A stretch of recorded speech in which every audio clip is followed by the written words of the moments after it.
10년 만에 다시 만난 전 남편은 병실 침대에 누워 담요를 필사적으로 끌어올리고 있었습니다. 제가 다가가자 그 사람은 더욱 급하게 담요를 올렸습니다. 그 순간 담요 밑으로 살짝 보인 바지 끝자락이 이상했습니다. 뭔가가 없었습니다. 댓글을 남겨주신 분들께 금빛 행운이 꼭 함께하길 바랍니다. 구독도 꼭 눌러주세요. 안녕하세요. 저는 10년 전에 이혼한 50대 여자입니다. 외도 때문에 그 사람과 헤어졌다고 믿고 살아왔습니다. 아니, 헤어져야만 했다고 생각했습니다. 그런데 10년 만에 병원에서 다시 만난 그날, 제가 알게 된 진실은 너무나 충격적이었습니다. 제 섣부른 판단이 한 사람의 인생을 어떻게 망쳐놓았는지 그 이야기를 한번 들어주시겠어요? 20년 전으로 돌아가 보겠습니다. 저는 그때 30대 초반이었고 그 사람을 만나 결혼한 지 2년쯤 되었을 때였습니다. 우리는 서울 변두리에 있는 작은 투룸 빌라에서 살았습니다. 비좁았지만 행복했습니다. 그 사람은 중소기업에 다니는 평범한 직장인이었습니다.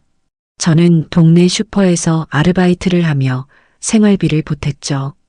어느 날 저녁 그 사람이 퇴근하고 들어오더니 제 손을 잡고 환하게 웃으며 말했습니다. 여보, 좋은 소식이 있어. 뭔데?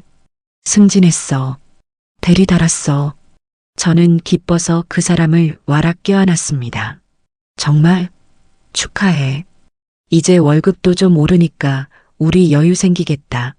그날 밤 우리는 치킨을 시켜 먹으며 미래에 대한 이야기를 나눴는데 그 사람이 맥주잔을 들어 올리며 말했습니다. 여보, 우리 애 낳자. 응? 나 아빠 되고 싶어. 우리 예쁜 딸 낳아서 셋이 행복하게 살자. 저는 얼굴이 빨개져서 고개를 끄덕였습니다. 그렇게 1년 후 민지가 태어났습니다. 출산실에서 처음 민지를 안았을 때 그 사람은 눈물을 글썽이며 제 손을 꽉 잡았습니다. 여보, 고생했어. 정말 고생 많았어. 우리 딸 이름 뭐로 할까? 민지. 슬기로울 민의 지혜지. 민지 어때? 좋아. 민지. 그렇게 우리는 셋이서 작지만 따뜻한 가정을 꾸렸습니다.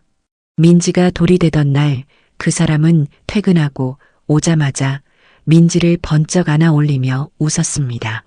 우리 딸 이제 1살이야.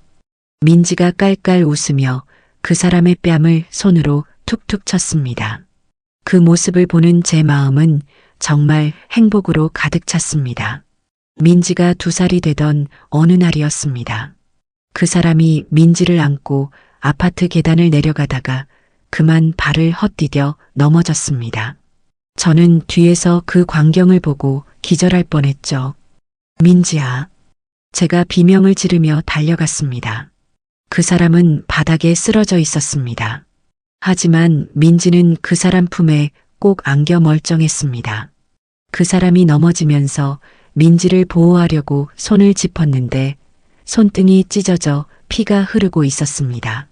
여보, 괜찮아? 응, 괜찮아. 민지는 멀쩡해. 그 사람은 피 흘리는 손을 보면서도 먼저 민지가 안 다쳤는지 확인했습니다. 병원에 가서 손을 꿰맸습니다. 지금도 그 흉터가 손등에 남아 있습니다. 그날 그 사람이 말했습니다. 다행이다. 민지가 안 다쳐서 정말 다행이야. 그 사람은 그런 사람이었습니다.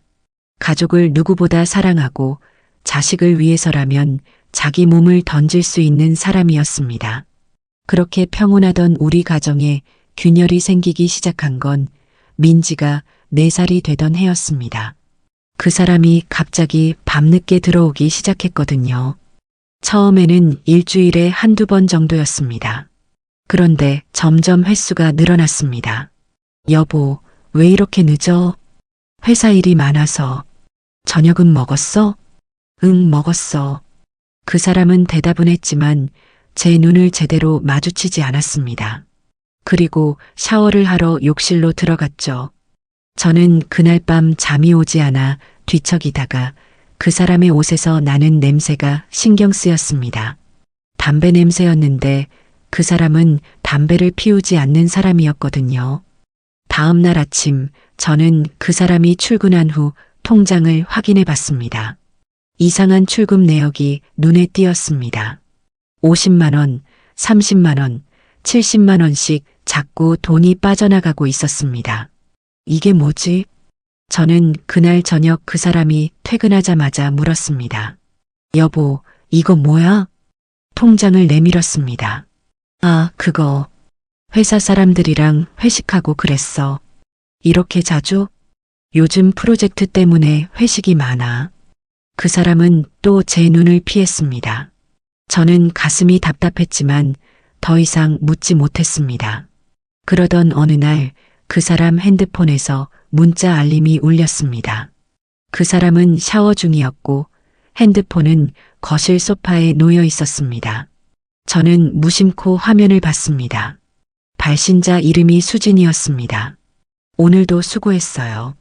내일 봐요. 제 손이 떨렸습니다. 수진이라니 누구죠? 저는 핸드폰을 들고 문자함을 열어봤습니다. 수진이라는 사람과 주고받은 문자가 수십 개 있었습니다. 오늘 저녁 괜찮으세요?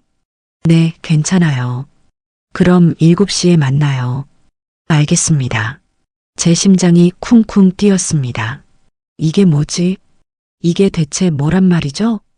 바로 그때 욕실 문이 열리고 그 사람이 나왔습니다. 저는 핸드폰을 소파에 도로 내려놓고 모르는 척했습니다. 그날 밤 저는 한숨도 자지 못했습니다. 다음 날 저는 친한 친구 은영이에게 전화했습니다. 은영아, 나 좀 만나자. 왜? 무슨 일 있어? 응, 상의할 게 있어. 카페에서 만난 은영이에게 제가 본 것들을 모두 이야기했습니다. 밤늦게 들어오는 것, 통장에서 빠져나가는 돈, 수진이라는 여자와의 문자. 은영이는 제 이야기를 듣더니 고개를 끄덕이며 말했습니다. 그거 100% 외도야. 정말? 당연하지. 밤늦게 들어오고 돈 쓰고 여자랑 문자하면 외도 아니면 뭐야? 은영이의 말에 제 가슴이 철렁 내려앉았습니다. 근데 확실한 증거가 있어야지. 일단 더 지켜봐. 그리고 미행해봐. 진짜 뭐 하는지. 미행? 응. 내가 아는 언니 남편도 그렇게 걸렸어. 미행했더니 모텔 들어가더래. 저는 집으로 돌아오는 내내 머릿속이 복잡했습니다. 정말 그 사람이 저를 배신한 걸까요? 그날부터 저는 그 사람을 주의 깊게 관찰했습니다. 핸드폰을 볼 때면 슬쩍 화면을 봤습니다. 지갑을 열 때면 영수증을 확인했습니다. 옷에서 나는 냄새도 맡아봤습니다. 일주일쯤 지났을 때 그 사람이 또 밤늦게 들어왔습니다. 11시가 넘어서였습니다. 여보, 어디 갔다 와? 회사에서 야근했어. 야근? 이 시간까지? 응, 프로젝트 마감이 다음 주라서. 그 사람은 피곤한 표정으로 소파에 주저앉았습니다. 배고프지? 밥 데워줄까? 아니, 괜찮아. 먹었어. 어디서? 회사 근처 식당에서. 저는 더 이상 묻지 않았습니다. 그 사람이 샤워를 하러 욕실로 들어가자 저는 그 사람의 옷을 들여다봤습니다. 재킷 주머니에서 영수증 한 장이 나왔습니다. 이태리 레스토랑 영수증이었습니다. 금액은 12만 원. 시간은 오후 8시. 회사 근처 식당이라고 했는데 이태리 레스토랑이라니. 그것도 12만 원이나 쓰고. 제 손이 떨렸습니다. 며칠 후 그 사람이 또 늦게 들어온다고 문자를 보냈습니다. 오늘 회식이 있어서 늦을 것 같아. 저는 은영이에게 전화했습니다. 은영아, 오늘 민지 좀 봐줄 수 있어? 왜? 미행하려고. 좋아. 민지 데리고 와. 저는 민지를 은영이 집에 맡기고 그 사람 회사 앞으로 갔습니다. 회사 건물 맞은편 카페에 앉아서 기다렸습니다. 6시쯤 되자 사람들이 하나둘 퇴근하기 시작했습니다. 6시 반쯤 그 사람이 나왔습니다. 혼자가 아니었습니다. 옆에 젊은 여자가 있었습니다. 20대 후반쯤 되어 보이는 날씬한 여자였습니다. 제 심장이 쿵쿵 뛰었습니다. 그 사람과 그 여자는 나란히 걸어갔습니다. 저는 멀찍이 뒤를 따라갔습니다. 그들은 지하철역으로 들어갔습니다. 저도 같은 지하철을 탔습니다. 그들은 강남역에서 내렸습니다. 저도 내렸습니다. 그들은 한 레스토랑으로 들어갔습니다. 이태리 레스토랑이었습니다. 저는 레스토랑 유리창 밖에서 그들을 지켜봤습니다. 그 사람과 그 여자는 마주 앉아 메뉴판을 보고 있었습니다. 그 사람이 웃으며 뭔가 말했습니다. 그 여자도 웃었습니다. 제 눈에서 눈물이 흘러내렸습니다. 정말이었습니다. 정말 외도를 하고 있었습니다. 저는 더 이상 보지 못하고 그 자리를 떠났습니다. 집으로 돌아오는 택시 안에서 저는 계속 울었습니다. 택시 기사님이 걱정스럽게 물었지만 대답할 수가 없었습니다. 은영이 집에 들러 민지를 데려왔습니다. 어땠어? 은영이가 물었습니다. 맞았어. 여자랑 레스토랑에서 밥 먹고 있더라. 그것 봐. 내가 뭘 했어. 은영이가 한숨을 쉬었습니다. 이제 어떡하지? 증거 더 모아야지. 사진 같은 거. 사진? 응. 이혼할 거면 확실한 증거가 있어야 해. 저는 고개를 끄덕였습니다. 일주일 후 그 사람이 또 늦는다고 문자를 보냈습니다. 저는 다시 민지를 은영이에게 맡기고 그 사람 회사로 갔습니다. 이번에는 핸드폰을 준비했습니다. 사진을 찍기 위해서였습니다.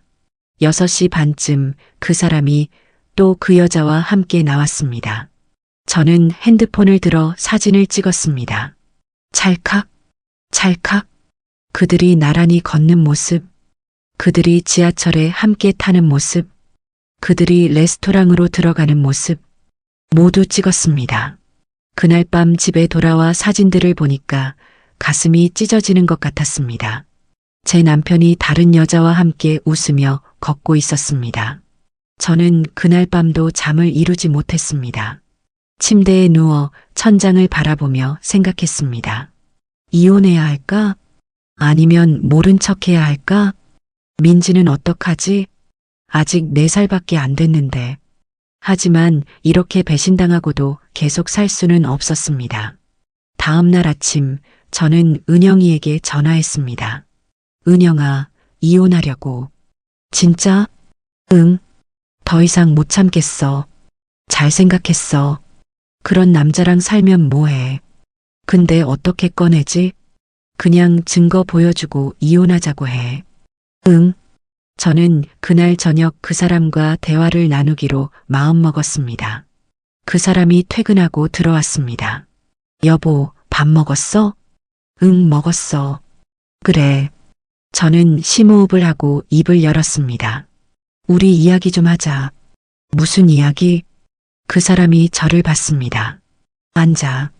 저는 소파를 가리켰습니다. 그 사람이 조심스럽게 앉았습니다. 뭔가 느낀 것 같았습니다. 저는 핸드폰을 꺼내 사진들을 그 사람에게 보여줬습니다. 그 사람의 얼굴이 하얗게 질렸습니다. 그 사람의 얼굴이 하얗게 질렸습니다. 이게 뭐야? 내가 물어봐야지. 이게 뭐야?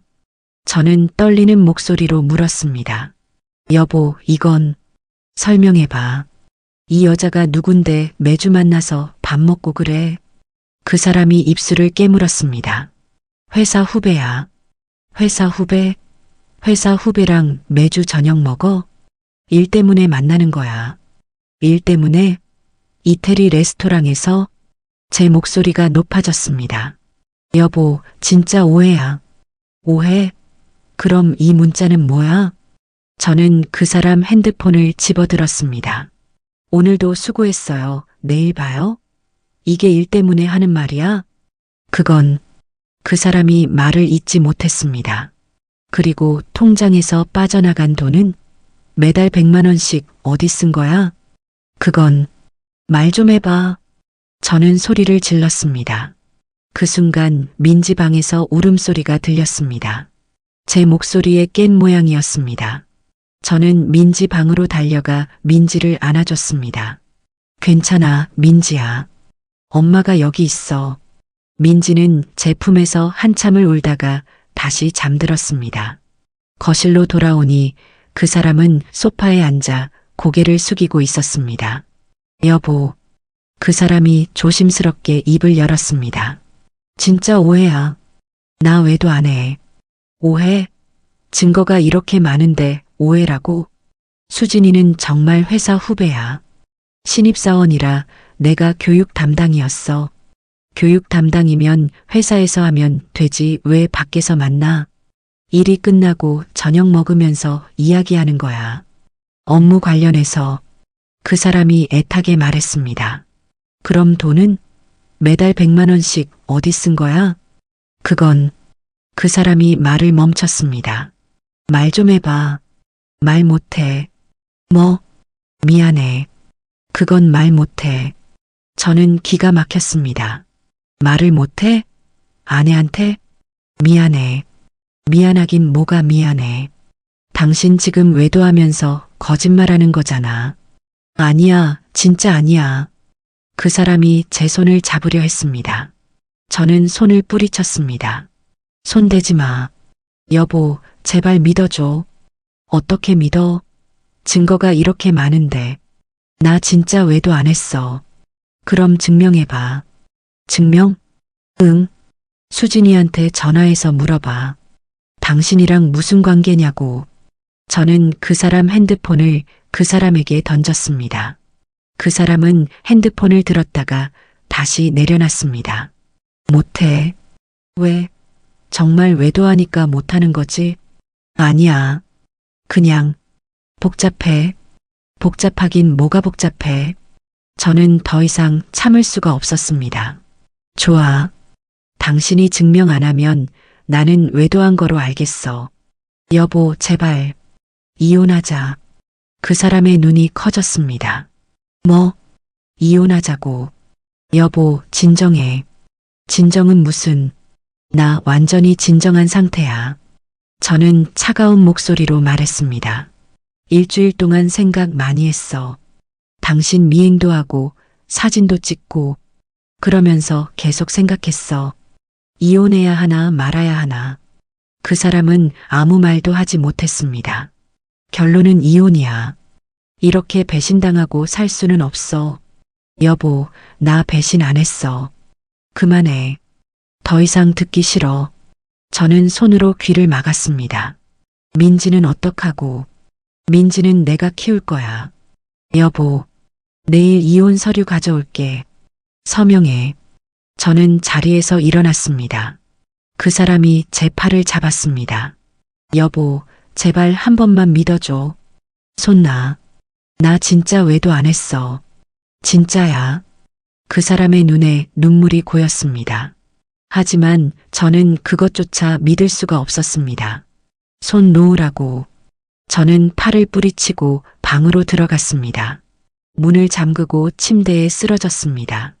밖에서 그 사람이 문을 두드렸습니다. 여보, 문 좀 열어줘. 싫어. 가. 여보, 가라고. 저는 소리쳤습니다. 그 사람의 발소리가 멀어졌습니다. 저는 이불을 뒤집어 쓰고 울었습니다. 왜 이렇게 된 걸까요? 우리가 그렇게 행복했는데. 민지 생각을 하니 더 눈물이 났습니다. 아빠 없이 어떻게 키우나. 하지만 이렇게 배신당하고 살 수는 없었습니다. 이혼하는 게 맞았습니다. 다음 날 아침 저는 일찍 일어나 거실로 나갔습니다. 그 사람은 소파에서 잠들어 있었습니다. 담요도 없이 그냥 웅크리고 자고 있었습니다. 저는 그 모습을 보고 잠시 마음이 흔들렸습니다. 하지만 고개를 저었습니다. 민지를 깨워 유치원에 보내고 저는 동사무소로 갔습니다. 이혼 서류를 받아왔습니다. 집에 돌아오니 그 사람은 출근 준비를 하고 있었습니다. 이거 서명해. 저는 이혼 서류를 식탁 위에 놓았습니다. 그 사람이 서류를 보더니 고개를 떨어뜨렸습니다. 정말 이혼하려고? 응. 한 번만 더 생각해줘. 생각 다 했어. 서명만 해. 그 사람은 한참을 서류를 바라보다가 펜을 들었습니다. 떨리는 손으로 서명란에 이름을 썼습니다. 민지는 내가 키울게. 양육비는 매달 30만 원씩 보내줘. 알았어. 면접권은 한 달에 한 번. 응. 그 사람은 고개만 끄덕였습니다. 서류에 서명을 끝낸 그 사람이 저를 봤습니다. 여보, 나중에 알게 될 거야. 내가 외도 안 했다는 거. 됐어. 더 이상 말하지 마. 미안해. 당신을 행복하게 해주지 못해서. 그 사람이 가방을 들고 현관으로 걸어갔습니다. 문 앞에서 한 번 뒤를 돌아봤습니다. 민지 잘 키워줘. 내가 못해준 거 많이 해줘. 그리고 문을 열고 나갔습니다. 문이 닫히는 소리와 함께 저는 그 자리에 주저앉았습니다. 정말 끝났습니다. 우리의 결혼이 끝났습니다. 일주일 후 저는 이혼 서류를 제출했습니다. 법적으로 우리는 남남이 되었습니다. 그 사람은 짐을 싸서 나갔습니다. 어디로 갔는지 모릅니다. 매달 30만 원씩 양육비가 통장으로 들어왔습니다. 한 번도 빠지지 않았습니다. 하지만 그 사람을 다시 만날 일은 없었습니다. 민지가 물었습니다. 엄마, 아빠는 어디 갔어요? 아빠는 일 때문에 멀리 가셨어. 언제 와요? 글쎄, 한참 걸릴 거야. 민지는 아빠를 그리워했습니다. 저는 그런 민지를 보며 가슴이 아팠지만 어쩔 수 없었습니다. 이미 선택한 길이었으니까요. 이혼하고 첫 해는 정말 힘들었습니다. 빌라에서 나와 작은 원룸으로 이사했습니다. 민지와 둘이서 살기에는 좁았지만 어쩔 수 없었습니다. 슈퍼 아르바이트로는 생활비가 부족해서 식당 주방 보조일도 시작했습니다. 아침에는 슈퍼에서 일하고 저녁에는 식당에서 일했습니다. 민지는 유치원을 그만두고 동네 어린이집으로 옮겼습니다. 엄마, 나 유치원 안 가요? 미안해, 민지야. 지금은 어린이집 가야 해. 왜요? 엄마가 돈을 많이 벌어야 해서. 민지는 이해하지 못하는 표정이었지만 고개를 끄덕였습니다. 매달 통장으로 양육비 30만 원이 들어왔습니다. 한 번도 빠지지 않았습니다.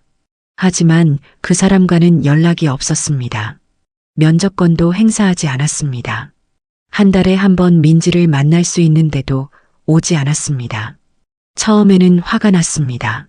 자식한테도 관심이 없나 싶었습니다.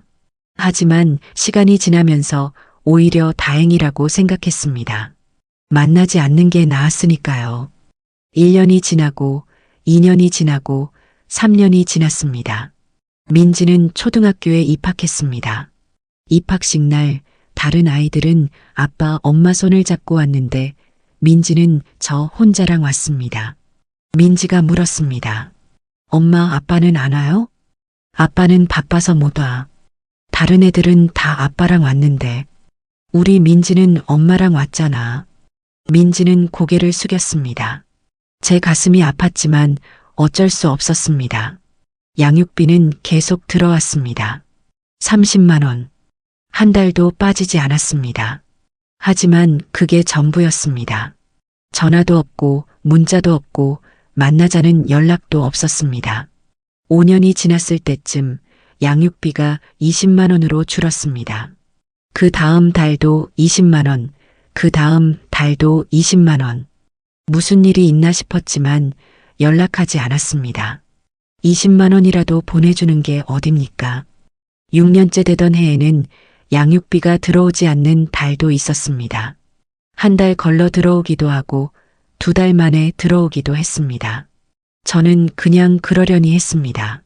아마 사정이 어려운가 보다. 그래도 저는 열심히 일했습니다. 민지를 잘 키우는 게 제 목표였으니까요. 민지는 잘 자랐습니다. 초등학교 6학년이 되었고 성적도 괜찮았습니다. 착하고 말 잘 듣는 아이였습니다. 하지만 가끔 민지가 아빠 이야기를 꺼낼 때면 가슴이 아팠습니다. 엄마, 아빠는 지금 뭐해요? 글쎄, 일하고 있겠지. 왜 한 번도 안 와요? 바빠서 그래. 나 보고 싶지도 않나 봐. 민지의 눈에 눈물이 고였습니다.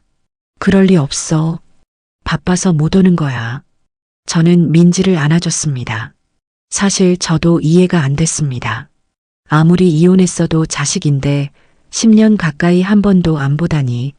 7년째, 8년째, 9년째. 시간은 빠르게 흘렀습니다. 민지는 중학교에 입학했습니다. 이제 15살이 되었습니다. 저는 여전히 식당에서 일했습니다. 주방 보조에서 이제는 주방장 보조까지 올라갔습니다. 월급도 조금씩 올랐습니다. 원룸에서 투룸으로 이사했습니다. 민지도 이제 자기 방이 필요한 나이였으니까요. 그렇게 10년이 지났습니다. 그 사람과 이혼한 지 정확히 10년. 양육비는 여전히 불규칙하게 들어왔습니다. 어떤 달은 30만 원, 어떤 달은 20만 원, 어떤 달은 아예 들어오지 않았습니다. 저는 그냥 그러려니 했습니다. 이미 그 사람 없이 살아가는데 익숙해졌으니까요. 민지도 이제 아빠 이야기를 하지 않았습니다. 없는 사람으로 생각하는 것 같았습니다. 저도 그 사람 생각을 하지 않았습니다. 10년이라는 시간이 모든 걸 무뎌지게 만들었습니다. 어느 날 저녁 민지가 학교에서 돌아와 제게 물었습니다. 엄마, 아빠 연락처 있어? 왜?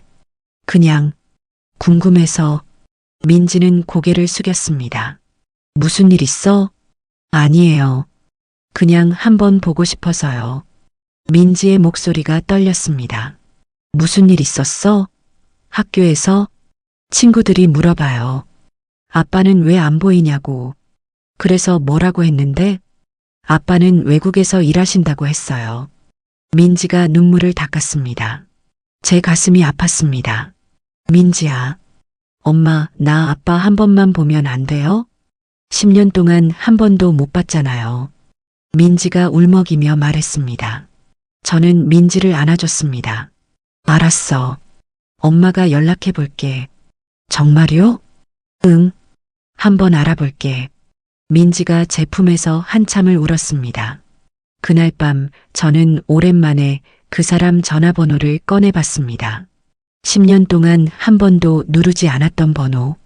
손가락이 떨렸습니다. 전화를 걸었습니다. 고객님께서 전화하신 번호는 없는 번호입니다. 통화 연결음 대신 안내 멘트가 나왔습니다. 전화번호를 바꿨나 봅니다. 저는 한숨을 쉬었습니다. 다음 날 저는 그 사람이 다니던 회사에 전화해 봤습니다. 죄송하지만 그런 분 안 계시는데요. 예전에 다니셨는데요. 아, 퇴사하신 분이시군요. 죄송하지만 개인정보는 알려드릴 수 없습니다. 전화가 끊겼습니다. 막막했습니다. 어떻게 찾지? 저는 은영이에게 전화했습니다. 은영아, 사람 찾는 방법 없을까? 무슨 사람?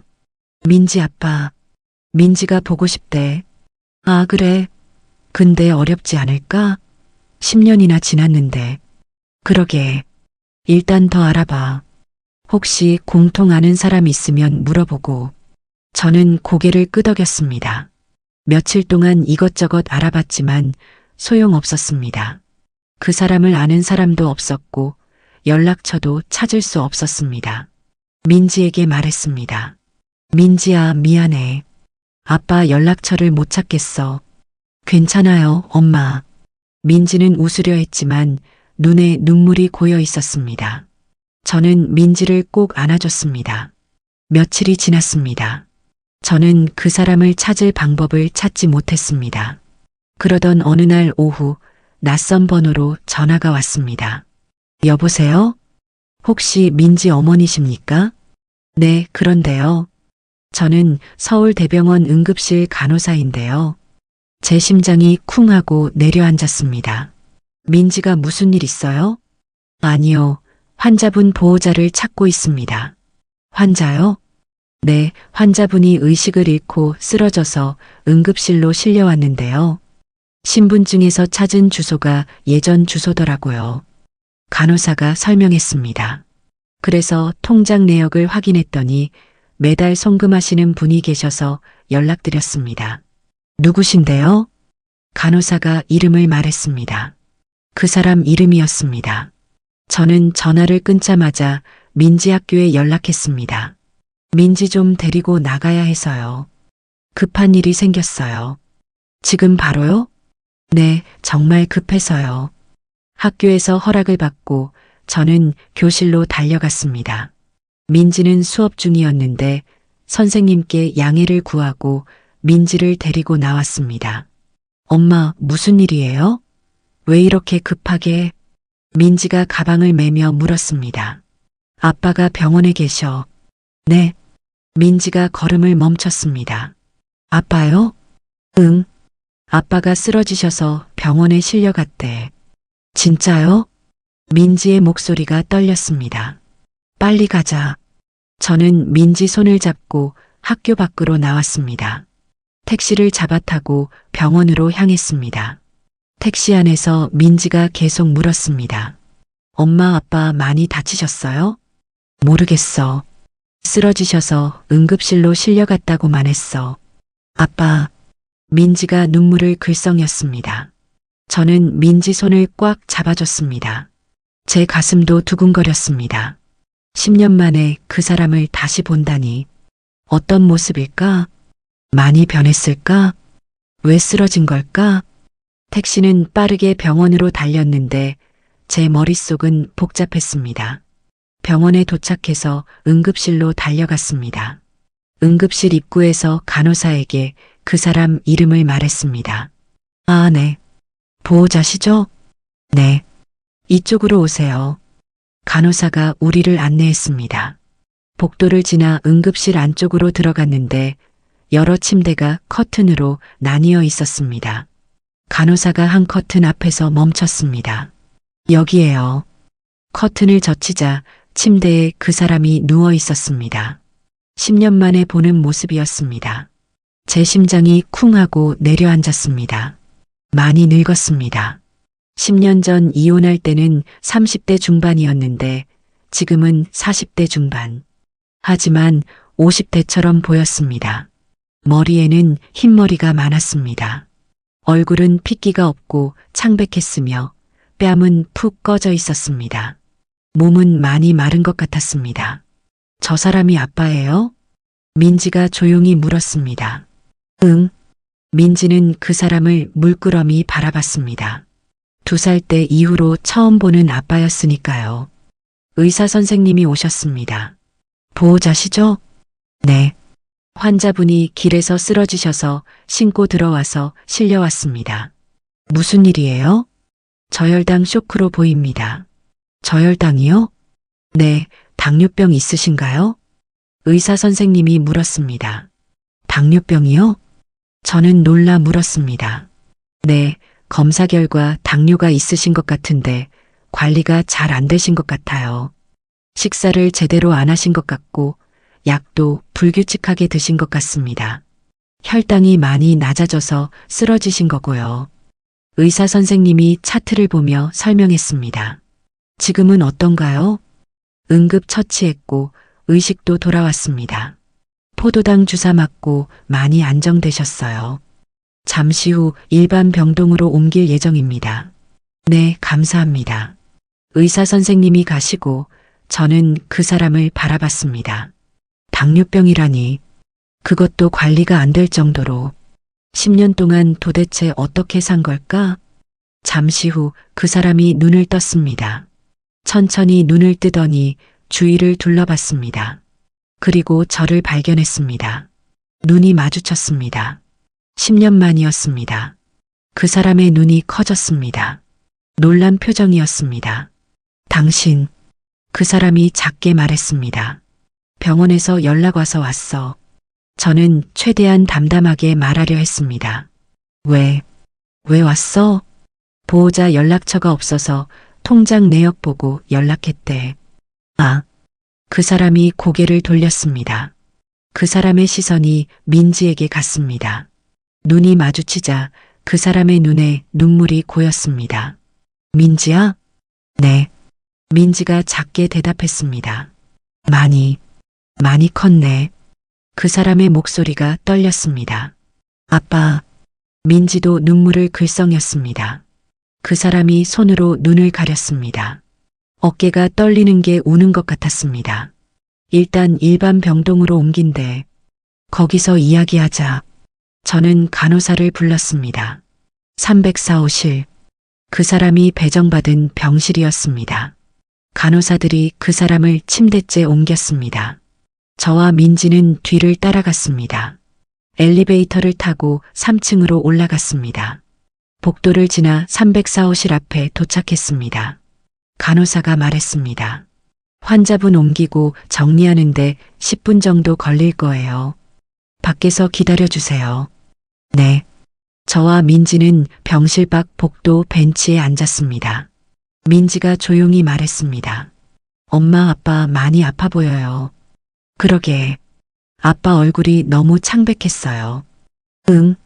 저도 걱정이 됐습니다. 10년 전만 해도 건강했는데 지금은 완전히 딴 사람 같았습니다. 엄마, 우리 아빠 도와줄 수 있어요? 민지가 물었습니다. 글쎄, 저는 대답하기 어려웠습니다. 이혼한 사이인데 어디까지 도와줘야 할까? 하지만 민지 아빠이기도 하고. 일단 상황 보자. 저는 민지 머리를 쓰다듬었습니다. 10분쯤 지나자 간호사가 나왔습니다. 들어가셔도 됩니다. 저는 민지 손을 잡고 병실로 들어갔습니다. 그 사람은 침대에 누워 있었습니다. 담요를 목까지 끌어올리고 있었습니다. 왜 담요를 그렇게 끌어올렸을까? 괜찮아? 제가 물었습니다. 응. 그 사람이 짧게 대답했습니다. 당뇨병이 있었어? 응. 언제부터? 오래됐어. 왜 말 안 했어? 말할 기회가 없었잖아. 그 사람이 쓴웃음을 지었습니다. 저는 할 말이 없었습니다. 맞는 말이었습니다. 우리는 10년 동안 연락하지 않았으니까요. 민지가 조심스럽게 침대 옆으로 다가갔습니다. 아빠, 저 기억하세요? 당연하지, 민지야. 그 사람이 민지를 보며 눈물을 글썽였습니다. 저 2살 때 마지막으로 봤잖아요. 응, 기억해. 다 기억해. 왜 안 오셨어요? 10년 동안? 민지의 목소리가 떨렸습니다. 미안해, 민지야. 아빠가 너한테 보여줄 모습이 아니어서. 무슨 말씀이세요? 그냥, 미안해. 그 사람이 고개를 숙였습니다. 아빠, 저 아빠 보고 싶었어요. 매일 보고 싶었어요. 친구들한테 아빠 외국에서 일하신다고 거짓말했어요. 민지가 눈물을 흘렸습니다. 미안해, 정말 미안해. 나쁜 아빠야. 정말 나쁜 아빠. 그 사람도 눈물을 닦았습니다. 저는 그 모습을 보며 가슴이 아팠습니다. 민지가 얼마나 아빠를 그리워했는지 알고 있었으니까요. 민지야, 아빠 좀 쉬게 해드리자. 제가 말했습니다. 네. 민지가 눈물을 닦으며 물러났습니다. 저와 민지는 다시 복도로 나왔습니다. 벤치에 앉았는데 둘 다 말이 없었습니다. 그때 30대쯤 되어 보이는 여자분이 저희에게 다가왔습니다. 손에 클립보드를 들고 있었습니다. 혹시 304호실 환자분 보호자세요? 네, 그렇습니다. 저는 일어나 인사했습니다. 저는 이 병원 사회복지팀 박민정이라고 하고요. 환자분 상황을 듣고 찾아뵀어요. 박민정 씨가 명함을 건넸는데 복지사라고 적혀 있었습니다. 앉으세요. 박민정 씨가 저희 옆에 앉으며 부드럽게 말했습니다. 환자분께서 3년 전부터 저희 병원에서 재활 치료를 받고 계셔서 제가 담당하고 있거든요. 아, 그러세요. 저는 고개를 끄덕였습니다. 재활 치료요? 네. 박민정 씨가 잠시 망설이더니 말했습니다. 혹시 환자분 상태에 대해서 아세요? 당뇨병 있다는 거요? 그것도 있지만 다른 것도요. 다른 게 뭔데요? 저는 불안한 마음으로 물었습니다. 박민정 씨가 조심스럽게 입을 열었습니다. 환자분께서 3년 전에 교통사고를 당하셨어요. 네. 그때 오른쪽 다리를 크게 다치셨고요. 박민정 씨가 말을 이었습니다. 치료를 했지만 결국 무릎 아래를 절단하셨어요. 뭐라고요? 제 머릿속이 하얘졌습니다. 다리를요? 네, 지금은 의족을 착용하고 계세요. 박민정 씨가 안타까운 표정으로 말했습니다. 저는 말이 나오지 않았습니다. 다리를 잃었다니. 엄마, 민지가 제 팔을 잡았습니다. 아빠가 다리가 없다고요? 민지도 충격을 받은 표정이었습니다. 네, 그래서 재활 치료를 계속 받고 계셔요. 의족에 적응하는 것도 쉽지 않거든요. 박민정 씨가 설명했습니다. 저는 그제야 이해가 됐습니다. 왜 그 사람이 담요를 그렇게 끌어올렸는지, 왜 우리한테 보여주기 싫어했는지, 사고는 어떻게 난 거예요? 제가 물었습니다. 자세한 건 환자분한테 직접 들으시는 게 좋을 것 같아요. 다만 제가 알기로는 야간 근무 중에 사고가 났다고 들었습니다. 박민정 씨가 조심스럽게 말했습니다. 야간 근무. 10년 전에도 밤늦게 들어오던 게 생각났습니다. 좀 더 자세한 이야기는 나중에 말씀드릴게요. 일단 환자분이 많이 놀라셨을 테니까 천천히 회복하시도록 하세요. 박민정 씨가 일어섰습니다. 네, 감사합니다. 저는 고개를 숙여 인사했습니다. 박민정 씨가 가고 저와 민지는 벤치에 그대로 앉아 있었습니다. 10년 동안 그 사람에게 무슨 일이 있었던 걸까요? 박민정 씨가 다시 저희에게 다가왔습니다. 혹시 시간 괜찮으시면 상담실로 가실래요? 환자분에 대해서 좀 더 자세히 말씀드릴 게 있어서요. 네, 좋아요. 저는 민지를 데리고 박민정 씨를 따라갔습니다. 복도 끝에 있는 작은 상담실로 들어갔습니다. 소파와 테이블이 있는 아담한 공간이었습니다. 앉으세요. 박민정 씨가 소파를 가리켰습니다. 저와 민지는 나란히 앉았고 박민정 씨는 맞은편에 앉았습니다. 먼저 여쭤볼게요. 환자분과는 어떤 관계세요? 전 부인이에요. 10년 전에 이혼했어요. 아, 그러셨군요. 박민정 씨가 고개를 끄덕였습니다. 그럼 환자분이 3년 전에 사고 나신 건 모르셨겠네요. 네, 오늘 처음 들었어요. 그동안 연락이 없으셨나 봐요. 네, 10년 동안 한 번도요. 박민정 씨가 안타까운 표정을 지었습니다. 그럼 제가 아는 선에서 말씀드릴게요. 박민정 씨가 태블릿을 꺼냈습니다.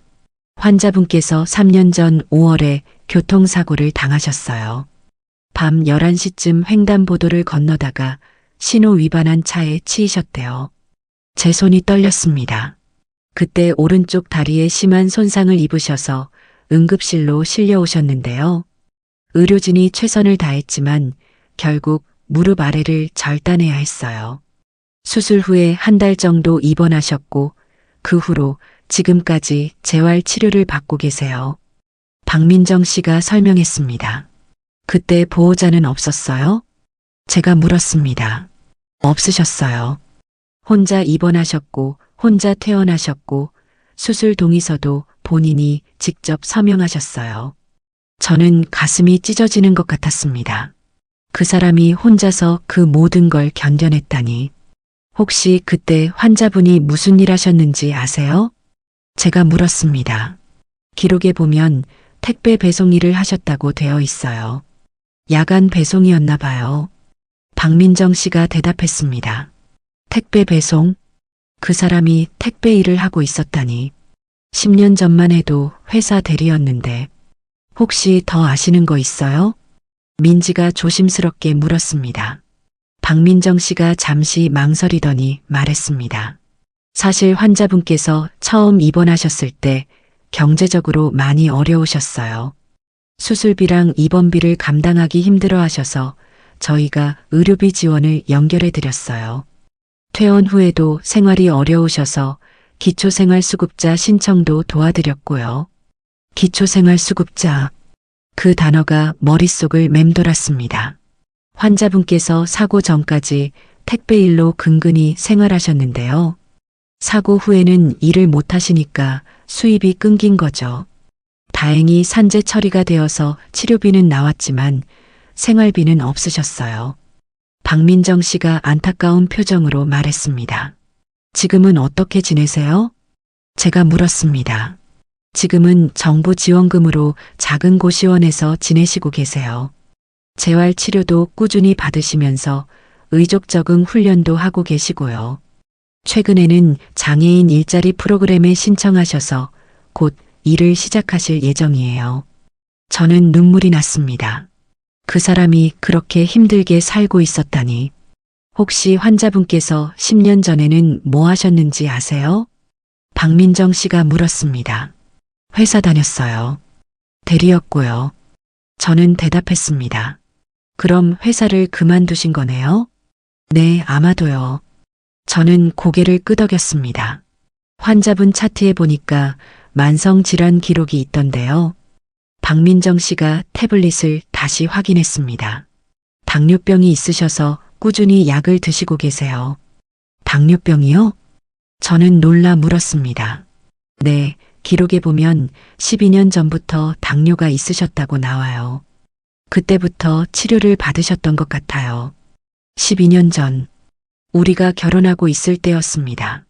그 사람이 당뇨병이 있었다니. 그리고 당뇨 합병증으로 신경병증도 있으시고요. 그래서 정기적으로 병원에 다니셔야 하는데 당시에 치료비가 많이 들었을 거예요. 박민정 씨가 설명했습니다.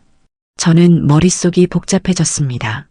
12년 전, 그때가 바로 그 사람이 밤늦게 들어오고 통장에서 돈이 빠져나가던 때였습니다. 혹시 그게 외도 때문이 아니라 병원비 때문이었던 걸까요? 혹시 환자분 차트에 수진이라는 이름 나와요? 저는 갑자기 떠오른 생각에 물었습니다. 수진이요? 박민정 씨가 태블릿을 확인했습니다. 아, 여기 나오네요. 회사 동료였던 것 같은데 사고 직후에 병원비 일부를 보내주신 분이에요.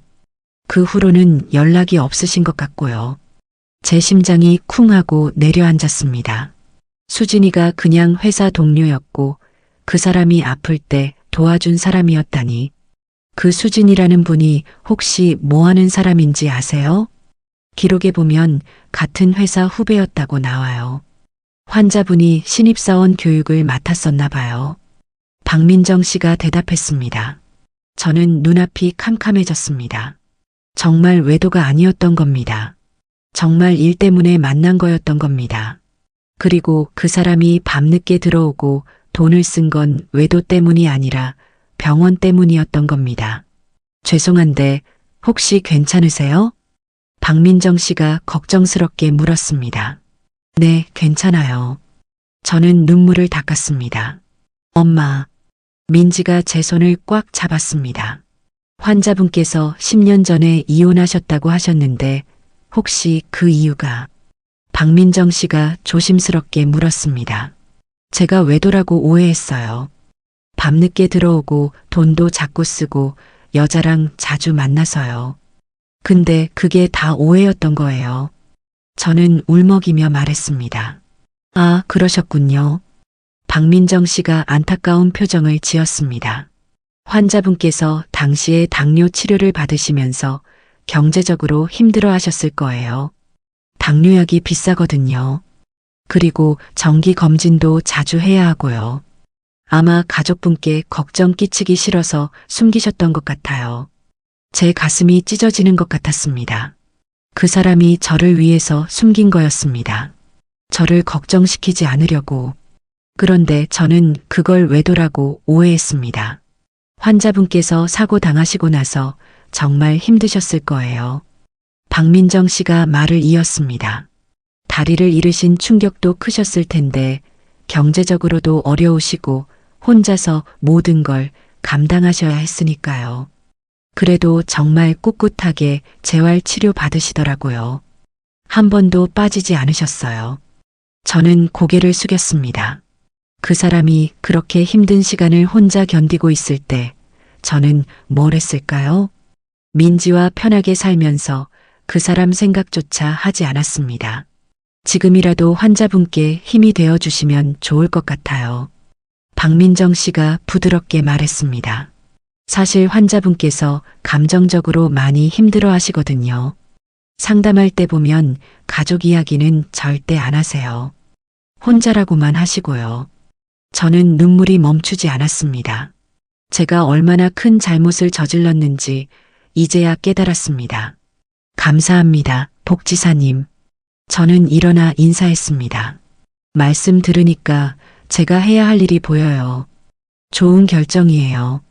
박민정 씨가 미소 지으며 말했습니다.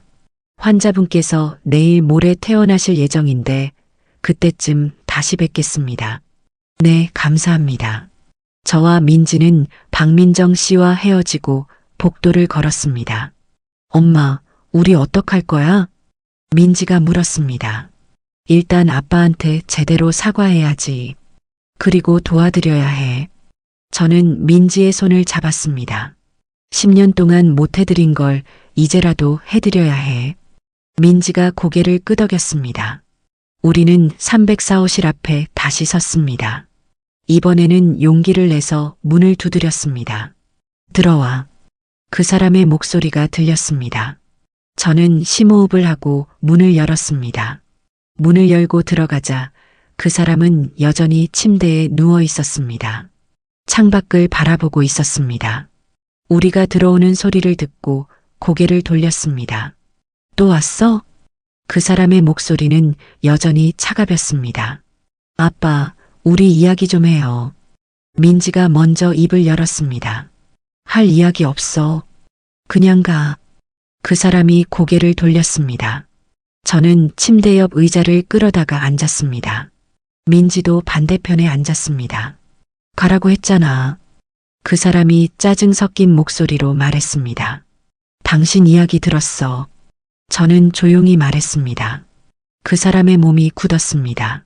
복지사님한테 들었어.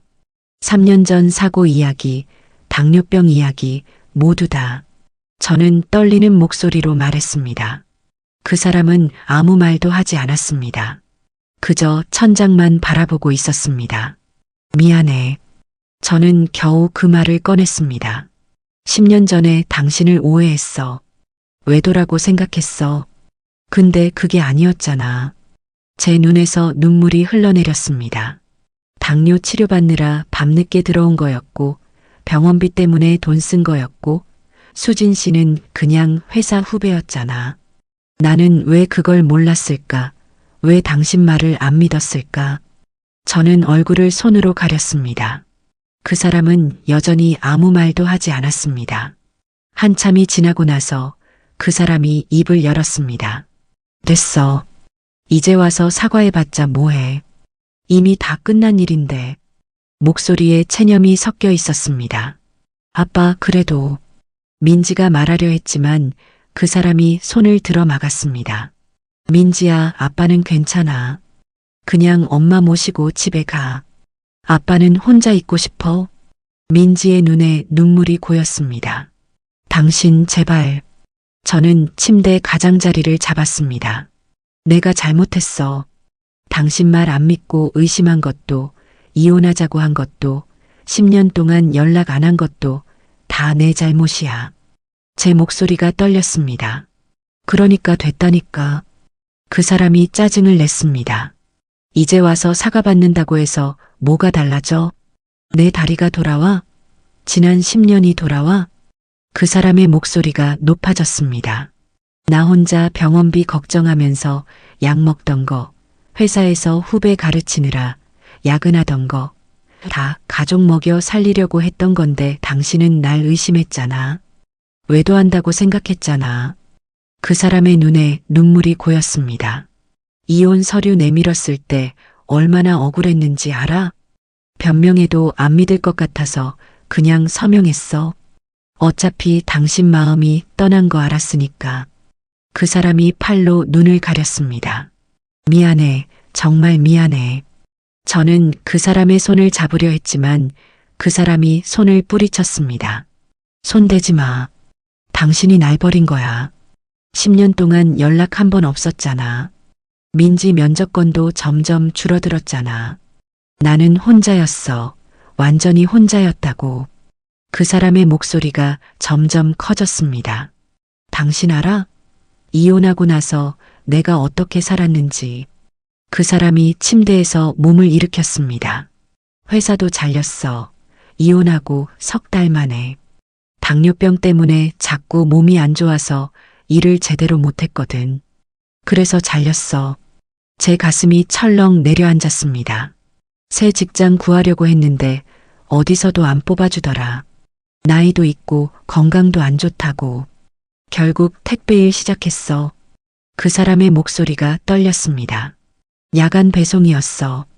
밤 10시부터 새벽 5시까지. 무거운 짐 들고 계단 오르내리고. 당뇨 있는 몸으로 그 일하는 게 얼마나 힘든지 알아? 저는 눈물이 멈추지 않았습니다. 그래도 견뎠어. 민지 양육비 보내야 하니까. 한 달에 30만 원. 그것도 제때 못 보낼 때가 많았지만. 그래도 최선을 다했어. 그 사람이 고개를 숙였습니다. 그러다가 3년 전에 사고 났어. 횡단보도 건너는데 차가 그냥 들이받았어. 신호 위반한 차였어. 그 사람의 손이 떨렸습니다. 정신 차리니까 병원이더라. 의사가 말하더라. 다리를 살릴 수 없다고. 절단해야 한다고. 그때 난 혼자였어.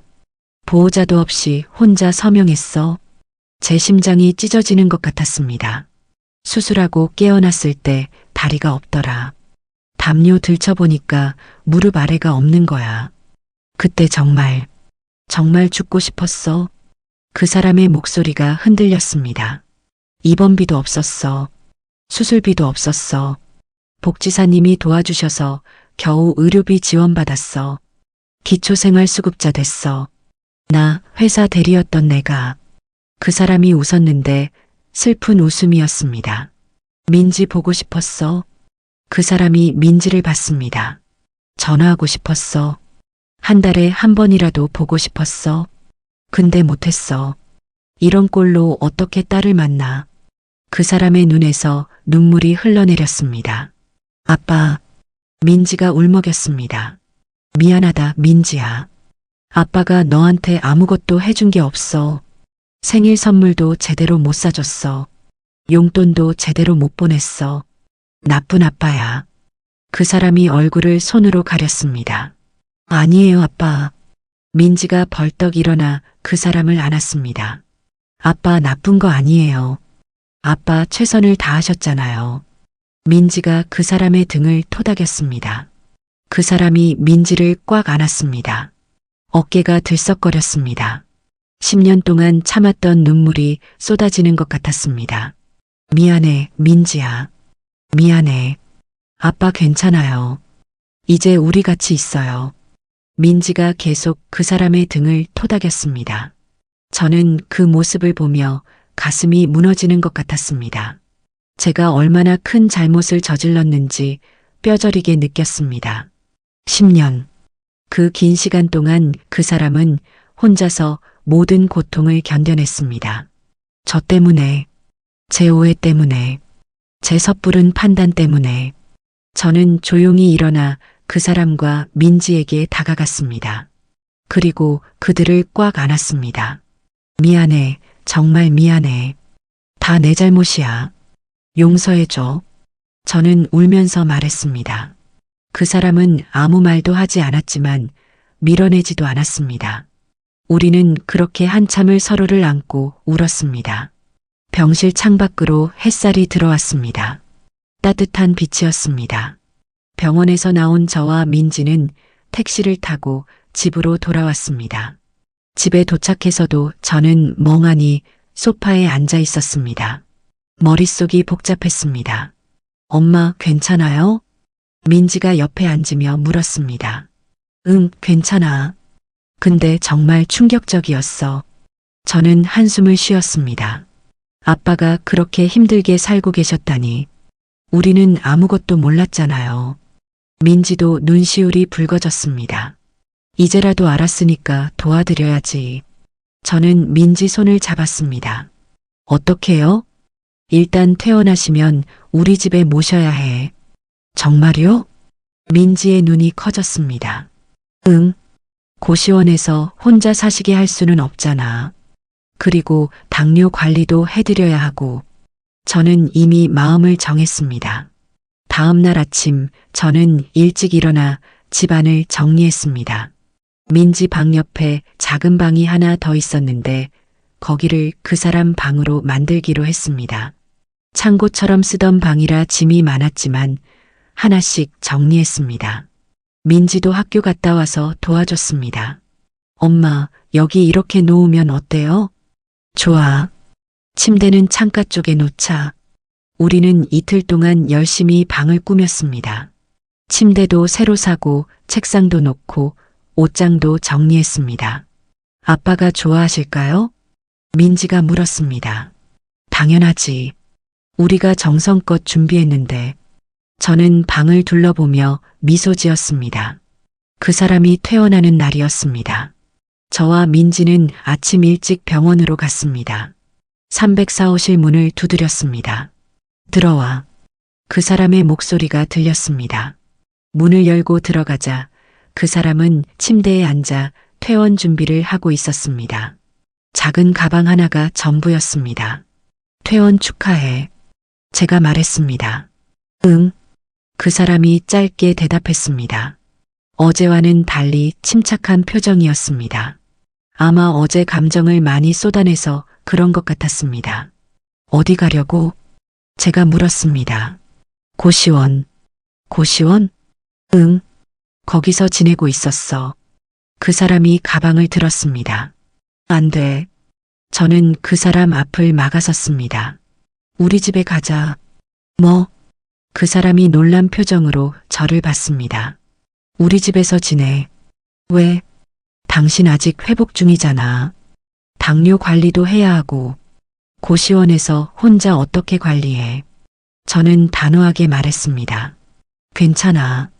나 혼자 할 수 있어. 그 사람이 고개를 저었습니다. 아빠, 우리 집에 가요.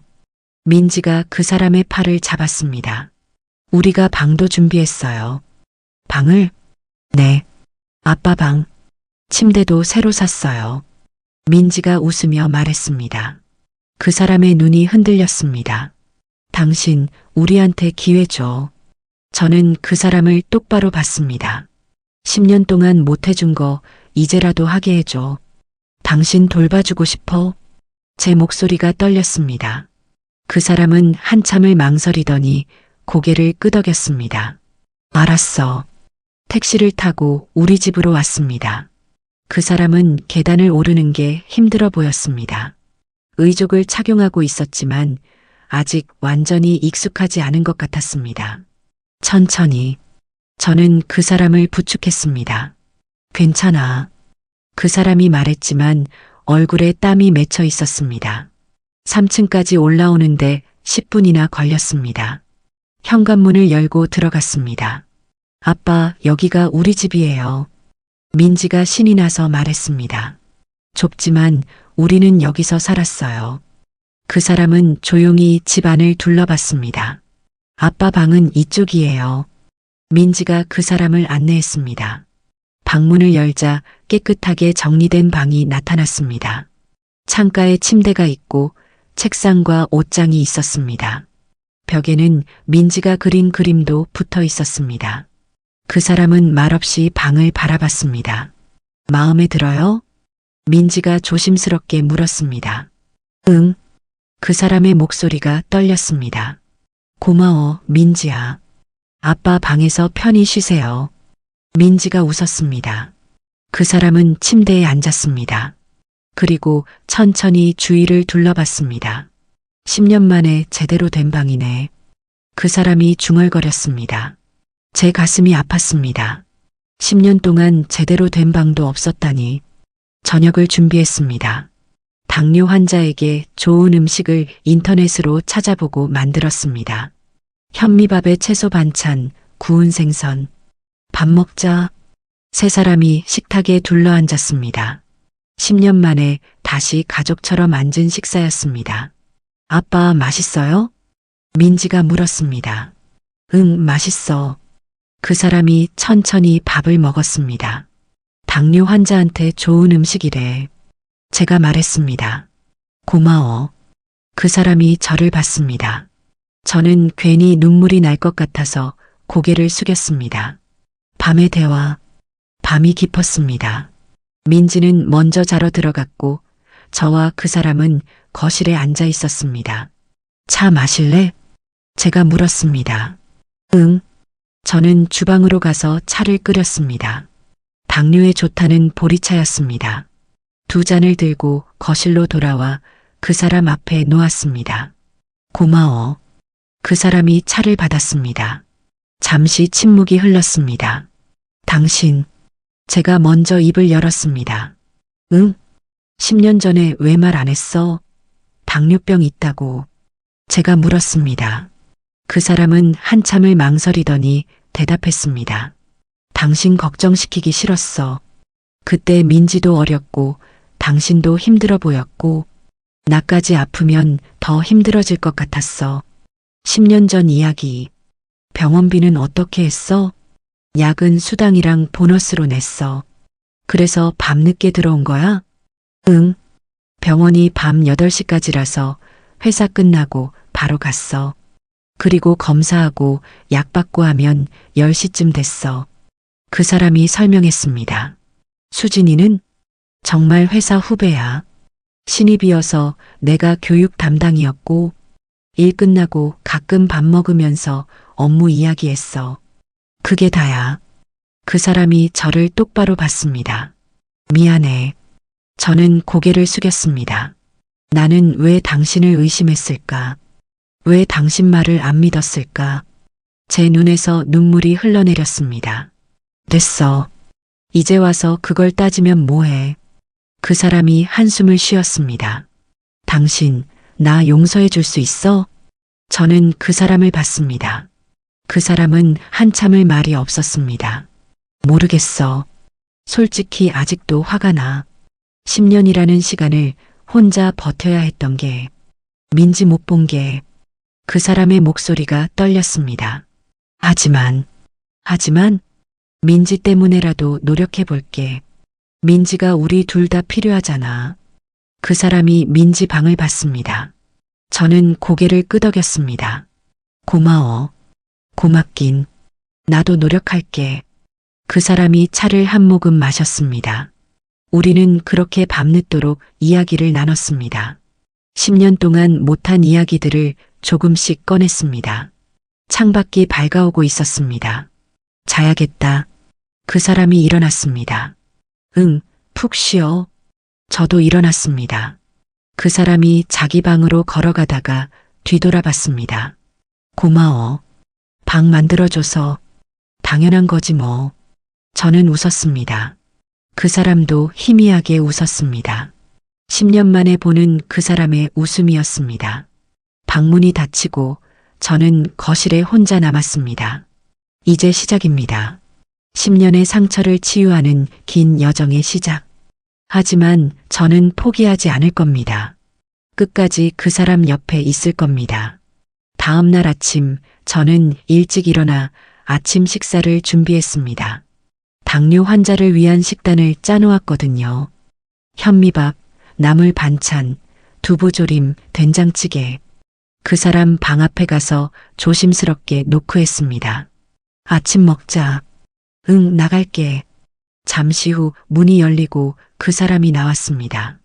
의족을 착용하는데 시간이 좀 걸린 것 같았습니다. 천천히 해. 괜찮아. 그 사람이 거실로 걸어 나왔습니다. 식탁에 앉자 민지도 방에서 나왔습니다. 아빠, 잘 주무셨어요? 응, 잘 잤어. 다행이다. 민지가 환하게 웃었습니다. 세 사람이 함께 아침을 먹었습니다. 10년 만에 다시 시작된 가족의 아침이었습니다. 오늘 병원 가야 해. 그 사람이 말했습니다. 무슨 병원? 재활치료. 매주 화요일이랑 목요일에 가야 해. 내가 같이 갈게. 저는 즉시 말했습니다. 혼자 갈 수 있어. 아니야. 내가 같이 갈게. 저는 단호했습니다. 민지를 학교에 보내고 저와 그 사람은 병원으로 향했습니다. 재활의학과였습니다. 여기 자주 와? 제가 물었습니다. 응. 3년 동안 계속 왔어. 의족 적응 훈련이랑 물리 치료 받아야 해. 그 사람이 설명했습니다. 재활치료실로 들어가자 물리치료사 선생님이 반갑게 맞아줬습니다. 오늘은 보호자분이랑 오셨네요. 네, 제가 전 부인이에요. 저는 인사했습니다. 아, 그러시구나. 잘 오셨어요. 물리치료사 선생님이 웃으며 말했습니다. 저는 옆에서 그 사람이 재활치료받는 모습을 지켜봤습니다. 평행봉을 잡고 걷는 연습을 했습니다. 한 걸음 한 걸음이 힘들어 보였습니다. 땀이 얼굴에 맺혔습니다. 괜찮아요? 물리치료사 선생님이 물었습니다. 네, 괜찮아요. 그 사람이 이를 악물고 계속 걸었습니다. 제 눈에 눈물이 고였습니다. 3년 동안 혼자서 이 훈련을 견뎌왔다니. 1시간의 치료가 끝나고 그 사람은 지쳐 보였습니다. 수고했어. 제가 수건을 건넸습니다. 고마워. 그 사람이 땀을 닦았습니다. 매번 이렇게 힘들어? 응. 근데 안 하면 더 안 좋아져. 그래서 꾸준히 해야 해. 그 사람의 말에 저는 고개를 끄덕였습니다. 집에 돌아오니 오후 1시쯤 되었습니다. 점심 먹고 쉬어. 저는 간단하게 점심을 차렸습니다. 너는 식당 일 안 가? 그 사람이 물었습니다. 오늘은 쉬는 날이야. 그래. 사실은 당분간 쉬기로 했습니다. 그 사람을 돌봐야 했으니까요. 점심을 먹고 그 사람은 자기 방으로 들어갔습니다. 피곤한 것 같았습니다. 저는 거실에서 당뇨 관리에 대해 공부했습니다. 인터넷으로 정보를 찾고 도서관에서 빌린 책도 읽었습니다. 혈당 측정 방법, 식단 관리, 운동 방법. 하나하나 노트에 정리했습니다. 오후 5시쯤 민지가 학교에서 돌아왔습니다. 엄마 아빠는? 방에서 쉬고 계셔. 오늘 병원 갔다 왔어. 재활치료 받으셨어? 그러셨구나. 민지가 조용히 말했습니다. 민지야, 숙제하고 저녁 도와줄래? 네. 민지는 방에 가방을 놓고 나와 저녁 준비를 도왔습니다. 저녁 메뉴는 현미밥, 닭가슴살 구이, 채소 샐러드, 미역국. 모두 당뇨 환자에게 좋은 음식이었습니다. 아빠, 저녁 먹어요. 민지가 그 사람 방 앞에서 불렀습니다. 응, 나갈게. 그 사람이 방에서 나왔습니다. 식탁에 둘러앉아 저녁을 먹었습니다. 오늘 학교에서 뭐 했어? 그 사람이 민지에게 물었습니다. 수학시험 봤어요. 어땠어? 어려웠어요. 민지가 웃었습니다. 그래도 열심히 했으니까 괜찮을 거야. 그 사람이 민지 머리를 쓰다듬었습니다. 민지가 환하게 웃었습니다. 아빠와 이야기하는 게 너무 좋은 것 같았습니다. 저는 그 모습을 보며 마음이 따뜻해졌습니다. 저녁을 먹고 설거지를 했습니다. 그 사람이 거실 소파에 앉아 TV를 보고 있었습니다. 민지는 자기 방에서 공부하고 있었습니다. 당신 혈당 재야해. 저는 혈당 측정기를 들고 그 사람에게 다가갔습니다. 내가 할게. 아니야. 내가 해줄게. 저는 그 사람 손가락 끝을 소독하고 바늘로 찔렀습니다. 아, 미안. 혈당 측정기에 피를 묻혔습니다. 삐소리와 함께 숫자가 나왔습니다. 130. 괜찮네. 응. 그 사람이 고개를 끄덕였습니다. 매일 재야 해. 아침, 저녁으로. 알았어. 저는 노트에 혈당 수치를 적었습니다. 약 먹어야지. 저는 약통을 꺼냈습니다. 그 사람이 먹어야 하는 약이 5가지나 됐습니다. 당뇨약, 혈압약, 영양제. 물 가져올게. 저는 주방에서 물을 따라왔습니다. 여기. 고마워. 그 사람이 약을 한 알씩 먹었습니다. 매일 이렇게 먹어야 해? 응. 안 먹으면 안 돼. 알겠어. 내가 챙겨줄게. 저는 약 복용 시간표를 만들어서 냉장고에 붙였습니다. 10시쯤 민지가 공부를 마치고 나왔습니다. 아빠, 같이 TV 봐요. 그래, 뭐 보고 싶은데? 예능 프로그램이요. 민지가 채널을 돌렸습니다. 세 사람이 소파에 나란히 앉아 TV를 봤습니다. 민지는 그 사람 팔에 기대어 있었습니다. 그 사람은 민지 머리를 쓰다듬으며 웃었습니다. 저는 그 모습을 보며 가슴이 뭉클했습니다. 이런 평범한 일상이 얼마나 소중한지 깨달았습니다. 11시가 되자 민지가 하품을 했습니다. 민지야, 자야지. 네, 엄마. 아빠, 잘 자요. 그래, 민지야. 잘 자. 민지가 그 사람을 안고 자기 방으로 들어갔습니다. 저와 그 사람만 거실에 남았습니다. 당신도 자야 해. 오늘 재활 치료받느라 힘들었잖아. 응, 너도 쉬어. 오늘 고생 많았어. 괜찮아. 내일도 병원 가야 하지? 아니, 목요일에 가. 알았어. 그럼 내일은 집에서 쉬어. 응. 그 사람이 일어났습니다. 잘 자. 응, 잘 자. 그 사람이 자기 방으로 들어가고 저는 거실을 정리했습니다. 그렇게 일주일이 지났습니다. 매일 아침 식사를 함께하고 화요일과 목요일에는 병원에 같이 가고 저녁에는 세 사람이 모여 TV를 봤습니다. 천천히, 아주 천천히 우리는 가족이 되어가고 있었습니다. 그 사람은 여전히 저와는 조심스러운 거리를 유지했지만 민지와는 많이 가까워졌습니다. 민지는 매일 밤 그 사람 방에 가서 이야기를 나눴습니다. 학교 이야기, 친구 이야기, 고민 이야기. 그 사람도 민지 이야기를 귀담아 들어주었습니다. 저는 그 모습을 보며 조금씩 희망을 가졌습니다. 언젠가는 그 사람도 저를 다시 받아줄 거라고. 어느 날 저녁 설거지를 하고 있는데 그 사람이 주방으로 들어왔습니다. 내가 도와줄게. 괜찮아. 쉬어. 아니야. 나도 뭔가 해야지. 그 사람이 행주를 들었습니다.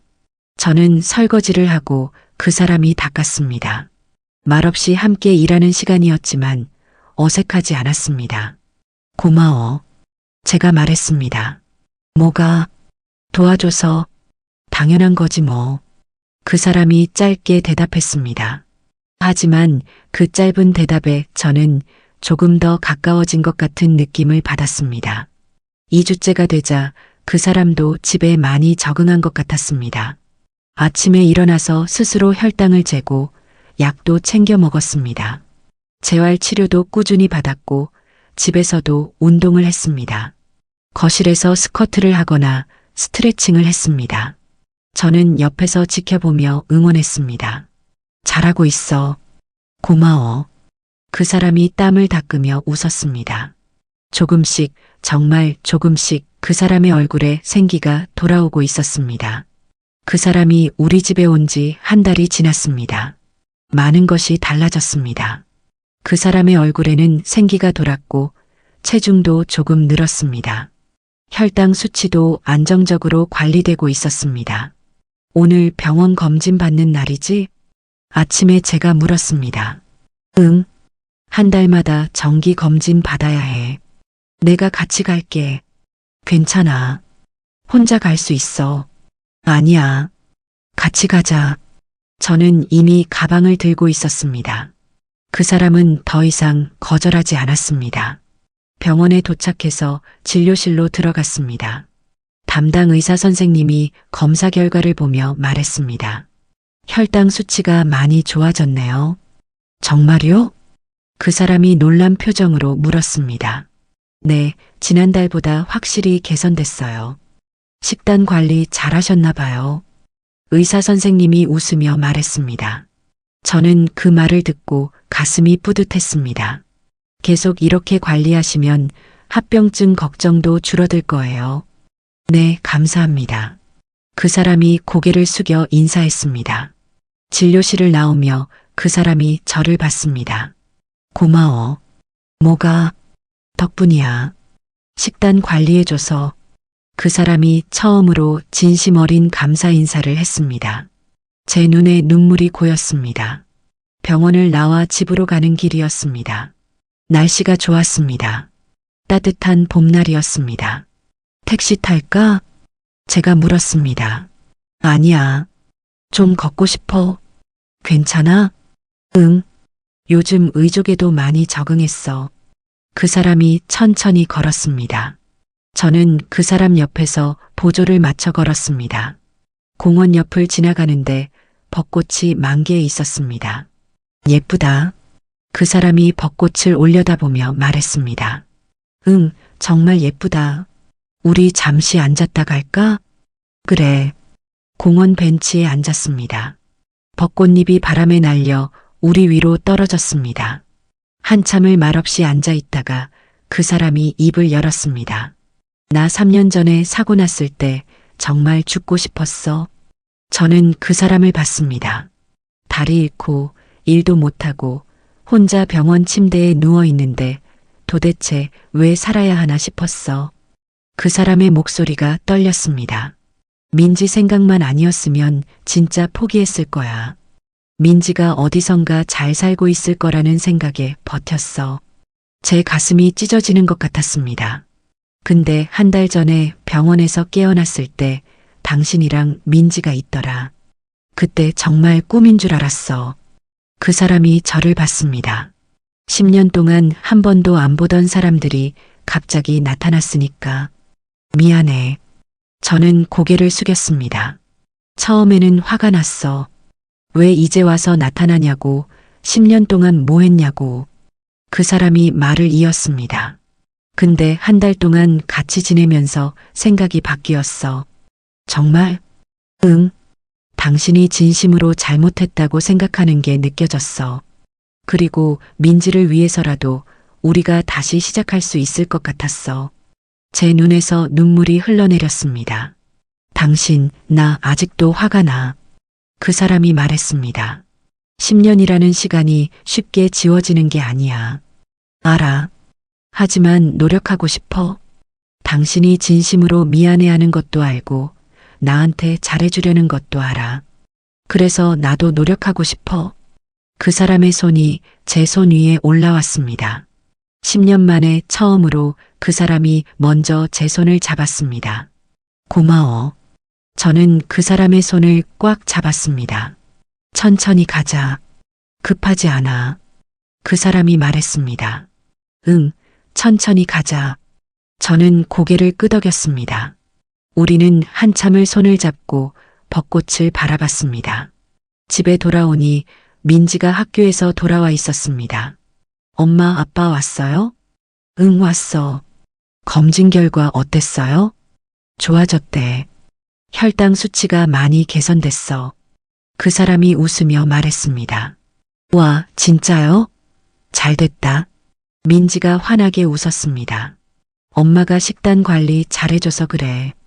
아빠도 열심히 운동하셨잖아요. 민지가 그 사람을 안았습니다. 우리 민지 덕분이야. 민지가 있어서 아빠가 힘이 났어. 그 사람이 민지를 꼭 안아줬습니다. 저는 그 모습을 보며 행복했습니다. 오늘 저녁은 뭐 먹을까? 제가 물었습니다. 내가 만들어 볼까? 그 사람이 갑자기 말했습니다. 진짜? 응. 요즘 당신이 매일 해주니까 미안해서. 괜찮아. 쉬어. 아니야. 나도 할 줄 아는 거 있어.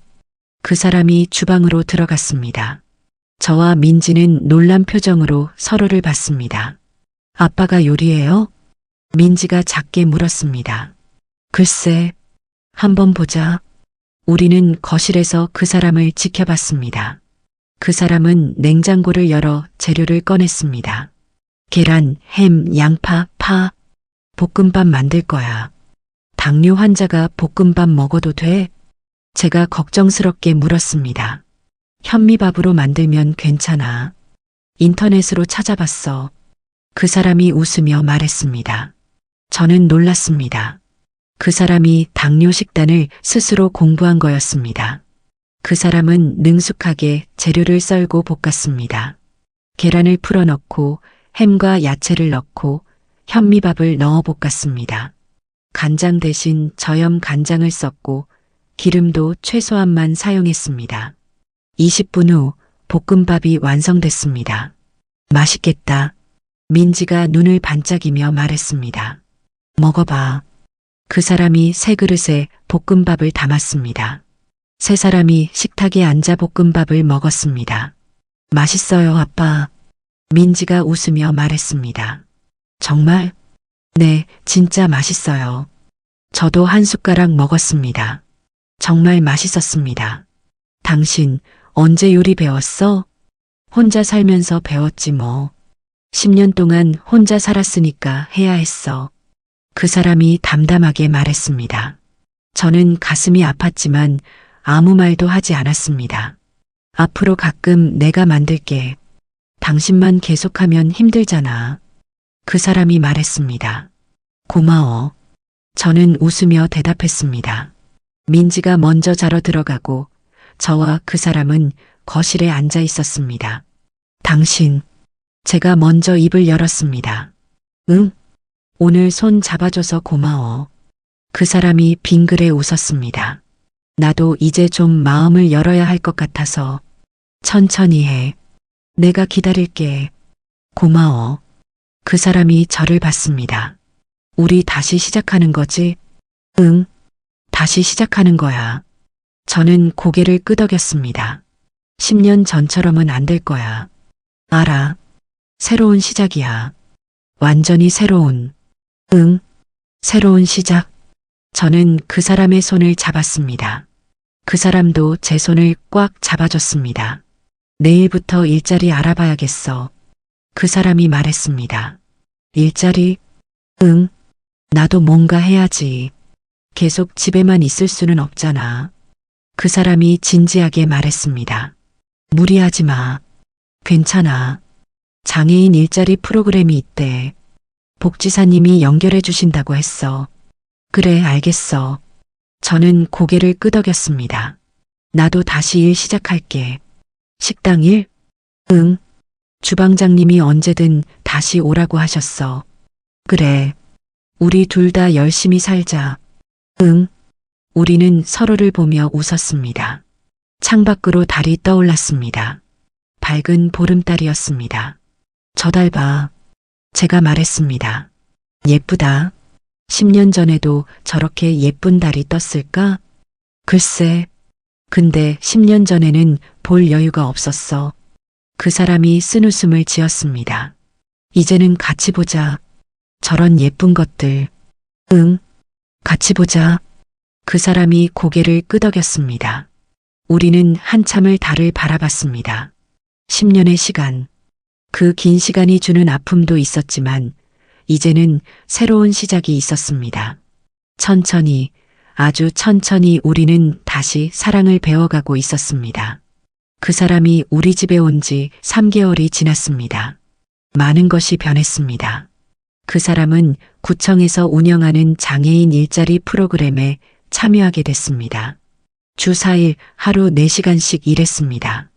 행정 보조 일이었는데 서류 정리하고 데이터 입력하는 일이었습니다. 오늘 첫 출근이지? 아침에 제가 물었습니다. 응, 떨린다. 그 사람이 넥타이를 매며 말했습니다. 잘할 거야. 고마워. 그 사람이 출근 준비를 마치고 현관으로 향했습니다. 아빠 화이팅. 민지가 응원했습니다. 그래, 다녀올게. 그 사람이 웃으며 문을 나섰습니다. 저도 식당 일을 다시 시작했습니다. 주방장님이 반갑게 맞아주셨습니다. 그렇게 우리는 각자의 일을 하며 새로운 일상을 만들어 갔습니다. 아침에는 함께 식사하고 저는 식당으로, 그 사람은 구청으로 출근했습니다. 민지는 학교에 가고 오후가 되면 저는 먼저 퇴근해서 저녁을 준비했습니다. 5시쯤 그 사람이 퇴근하고 6시쯤 민지가 학원에서 돌아왔습니다. 세 사람이 모여 저녁을 먹고 함께 TV를 보거나 이야기를 나눴습니다. 평범한 일상이었지만 저는 행복했습니다. 10년 동안 그리워했던 평범함이었습니다. 한 달 후 그 사람이 첫 월급을 받았습니다. 액수는 많지 않았지만 그 사람은 정말 기뻐했습니다. 민지야, 이거. 그 사람이 민지에게 봉투를 건넸습니다. 뭐예요? 용돈. 아빠가 처음으로 주는 용돈이야. 민지가 봉투를 열어보니 5만 원이 들어 있었습니다. 아빠, 고마워요. 민지가 그 사람을 안았습니다. 미안해. 많이 못 줘서. 아니에요. 이것만으로도 좋아요. 민지가 웃으며 말했습니다. 그 사람의 눈에 눈물이 고였습니다. 10년 만에 딸에게 용돈을 준 것이었습니다. 주말이 됐습니다. 오늘 어디 갈까? 제가 물었습니다. 공원 갈래요. 민지가 말했습니다. 좋아. 공원 가자. 우리는 집 근처 공원으로 나들이를 갔습니다. 날씨가 좋았습니다. 초여름의 햇살이 따뜻했습니다. 공원에는 가족들이 많았습니다. 아이들이 뛰어놀고 부모들이 돗자리에 앉아 있었습니다. 저기 앉자. 저는 나무 그늘 아래 돗자리를 펼쳤습니다. 세 사람이 둘러앉았습니다. 김밥 먹어. 저는 아침에 싼 김밥을 꺼냈습니다. 맛있겠다. 민지가 김밥을 집어 먹었습니다. 당신도 먹어. 응. 그 사람도 김밥을 먹었습니다. 우리는 그렇게 평화롭게 시간을 보냈습니다. 한참 후 민지가 조심스럽게 물었습니다. 엄마, 아빠. 응? 우리 이제 다시 가족이에요? 민지의 목소리가 떨렸습니다. 저와 그 사람은 서로를 봤습니다. 당연하지. 그 사람이 먼저 대답했습니다. 우리는 가족이야.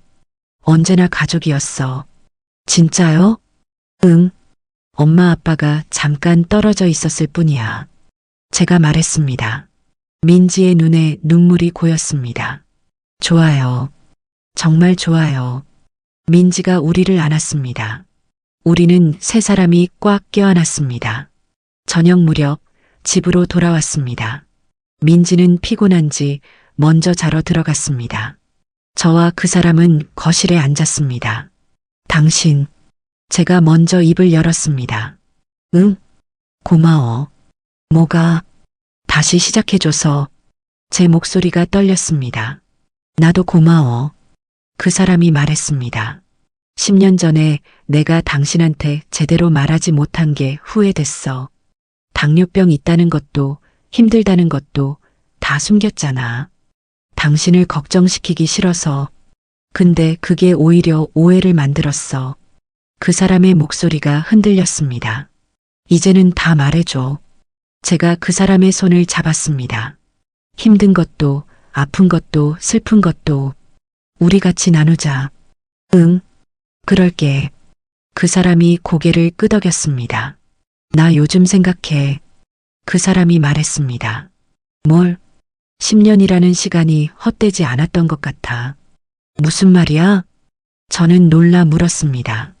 그 시간이 없었으면 나는 당연한 것들의 소중함을 몰랐을 거야. 가족이 있다는 것, 집이 있다는 것, 따뜻한 밥을 먹을 수 있다는 것. 이 모든 게 얼마나 소중한지 몰랐을 거야. 그 사람이 저를 봤습니다. 10년 동안 혼자 살면서 많이 배웠어. 감사하는 법, 겸손한 법, 버티는 법. 그래서 지금 이 순간이 더 소중해. 제 눈에서 눈물이 흘러내렸습니다. 나도 배웠어.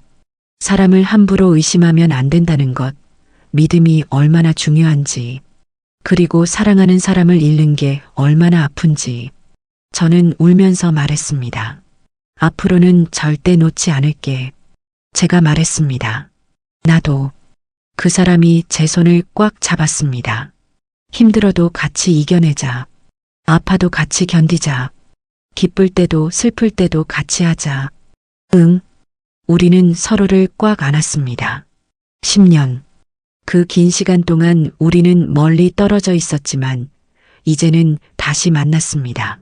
상처는 아물고 있었고 사랑은 다시 자라나고 있었습니다. 그날부터 또 6개월이 지났습니다. 그 사람은 일을 열심히 했고 구청에서도 인정받았습니다. 근무 시간이 늘어나고 급여도 조금 올랐습니다. 저도 식당에서 주방장 보조로 승진했습니다. 민지는 중학교 2학년이 됐습니다. 키도 많이 자라고 얼굴도 예뻐졌습니다. 무엇보다 밝아졌습니다. 아빠가 옆에 있어서 행복해했습니다. 우리는 작지만 따뜻한 가정을 다시 만들어가고 있었습니다. 어느 토요일 아침이었습니다. 그 사람이 저를 불렀습니다. 당신 잠깐 나와봐. 왜? 저는 주방에서 나왔습니다. 그 사람이 무릎을 꿇었습니다. 뭐 하는 거야? 저는 놀라 물었습니다. 그 사람이 작은 상자를 꺼냈습니다. 반지 상자였습니다. 나랑 결혼해 줄래? 저는 말문이 막혔습니다. 우리 이미 결혼했었잖아. 새로 하자. 다시 시작하는 거야. 이번에는 제대로 평생 함께 하자. 그 사람의 눈에 진심이 담겨 있었습니다. 네. 저는 눈물을 흘리며 대답했습니다. 네, 당신이랑 결혼할게. 그 사람이 제 손가락에 반지를 끼워줬습니다. 엄마, 아빠. 민지가 방에서 나왔습니다. 축하해요. 민지가 웃으며 우리를 안았습니다. 우리는 세 사람이 함께 울고 웃었습니다. 그날 밤 민지가 잠든 후 저와 그 사람은 다시 이야기를 나눴습니다. 당신 진짜 용서해 준 거야? 제가 물었습니다. 응. 10년의 시간은? 용서했어. 이미 오래전에. 그 사람이 말했습니다. 사실 병원에서 깨어났을 때부터 용서하고 있었어. 당신이 달려와 준 것만으로도 고마웠어. 10년 만에 보는 당신 얼굴, 10년 만에 듣는 당신 목소리. 그것만으로도 충분했어. 제 눈에서 눈물이 흘러내렸습니다. 나는 당신을 사랑해. 그 사람이 말했습니다. 10년 전에도 사랑했고, 10년 동안도 사랑했고, 지금도 사랑해. 나도 사랑해. 저는 그 사람을 안았습니다. 미안해. 그리고 고마워. 나도. 우리는 오랫동안 서로를 안고 있었습니다. 지금 저는 이 이야기를 쓰고 있습니다. 그 사람이 우리 집에 온 지 1년이 지났습니다. 우리는 다음 달에 작은 결혼식을 올릴 예정입니다. 민지가 들러리를 서겠다고 했습니다. 은영이도 축하해줬습니다. 10년 전에 이혼을 부추겼던 친구였지만 지금은 진심으로 우리를 응원해줍니다. 그 사람의 건강도 많이 좋아졌습니다. 혈당도 안정적이고 의족에도 완전히 적응했습니다. 이제는 계단도 훨씬 잘 오릅니다. 가끔 다리가 아프다고 하지만 그럴 때마다 제가 마사지해 줍니다. 저는 이 이야기를 통해 말하고 싶습니다. 사람을 함부로 의심하지 마세요. 사랑하는 사람을 믿으세요. 그리고 혹시 잘못을 저질렀다면 용기 내서 사과하세요. 늦었다고 생각할 때가 가장 빠른 때입니다. 10년이라는 시간이 지났지만 우리는 다시 시작할 수 있었습니다. 상처는 아물고 사랑은 다시 자라나고 가족은 다시 하나가 됐습니다. 지금 이 순간 저는 정말 행복합니다. 그 사람이 옆에 있고 민지가 옆에 있고 따뜻한 집이 있습니다. 이게 바로 행복이구나 하고 매일 느낍니다. 10년 전에 제가 저질렀던 실수, 그 사람을 의심하고 이혼했던 일, 그건 제 인생 최대의 후회입니다. 하지만 동시에 가장 큰 교훈이기도 합니다. 믿음의 소중함, 사랑의 가치, 가족의 의미, 모두 그 실수를 통해 배웠습니다. 여러분도 사랑하는 사람이 있다면 꼭 안아주세요. 믿어주세요. 아껴주세요. 잃고 나서야 소중함을 아는 건 너무 아픕니다. 지금 이 글을 읽고 계신 여러분 모두 행복하시길 바랍니다. 그리고 혹시 저처럼 후회하고 계신 분이 있다면 용기 내세요. 늦지 않았습니다. 진심은 언젠가 전해집니다. 사랑은 다시 시작될 수 있습니다. 저희 가족처럼요. 이 이야기를 읽어주셔서 감사합니다. 우리 가족의 10년을 함께 해주셔서 감사합니다. 앞으로도 저희는 행복하게 살아갈 것입니다. 천천히, 조심스럽게, 하지만 확실하게. 사랑하는 사람들과 함께. 여기까지 읽어주셔서 감사합니다. 여러분이라면 용서할 수 있었을까요? 댓글로 의견 남겨주세요. 구독과 좋아요는 큰 힘이 됩니다. 다음 이야기도 기대해 주세요.